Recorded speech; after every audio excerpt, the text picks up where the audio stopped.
ఉసిరికాయ ఊరగాయ. ముందు ఉసిరికాయలు నానబెట్టి కొంచెం వాటర్లో శుభ్రంగా కడిగి ఆరబెట్టుకొని తుడుచుకోవాలి.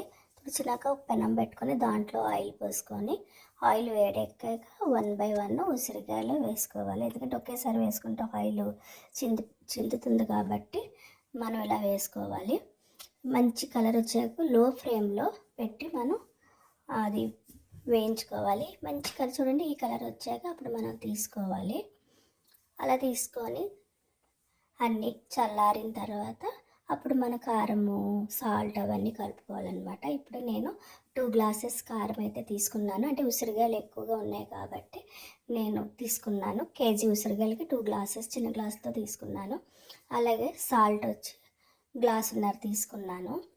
అయితే మళ్ళీ అలాగే నేను ఆవాలు వేయించుకొని పౌడర్ చేసుకున్నాను. అదొక 3 స్పూన్స్ వేసాను.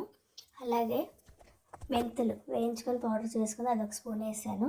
అలాగే కొన్ని మెంతులు కూడా వేసాను, వెల్లుల్లిపాయలు వేసాను. ఇవన్నీ బాగా మిక్స్ చేయాలి. అవి వచ్చి ఉసిరికాయలకి బాగా పట్టాలన్నమాట. పడితే బాగుంటుంది. తర్వాత నేను ఏం చేశానంటే చింతపండు కూడా ఉడకబెట్టి ఉంచుకున్నాను అన్నమాట. ఇది బాగా కలిపిన తర్వాత చింతపండు ఒక కేజీకి ఒక 100 గ్రామ్స్ చింతపండు అయితే మనం ఉడకబెట్టి వేయాలి. అలా వేసుకొని అది కూడా మనం మిక్స్ చేసుకోవాలి. మిక్స్ చేసిన తర్వాత నేను ఏం చేశానంటే ఉసిరికాయలు ఆరబెట్టిన ఆయిల్ ఉంది కదా, అది చల్లారిపోయింది. దాంట్లో మళ్ళీ ఇదంతా వేసి కలిపేసాను అనమాట.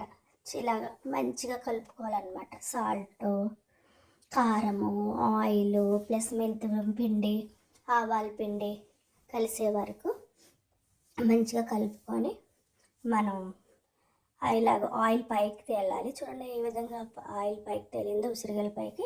ఇలాగ మనం చేసుకుంటే ఎంతో రుచికరంగా ఉంటుంది. ప్లస్ హెల్త్కి చాలా మంచిది. ఆమ్లాలో విటమిన్ సి ఉంది కాబట్టి ఉసిరికాయలో రోజుకొకటి ఇలా వేసుకుంటే చాలా మంచిది. ఒకసారి ఇలా ట్రై చేసి చూడండి. మనకి ఇప్పుడు అవైలబుల్గా ఉంటాయి కాబట్టి మీరు ఒకసారి ఇలా ట్రై చేసి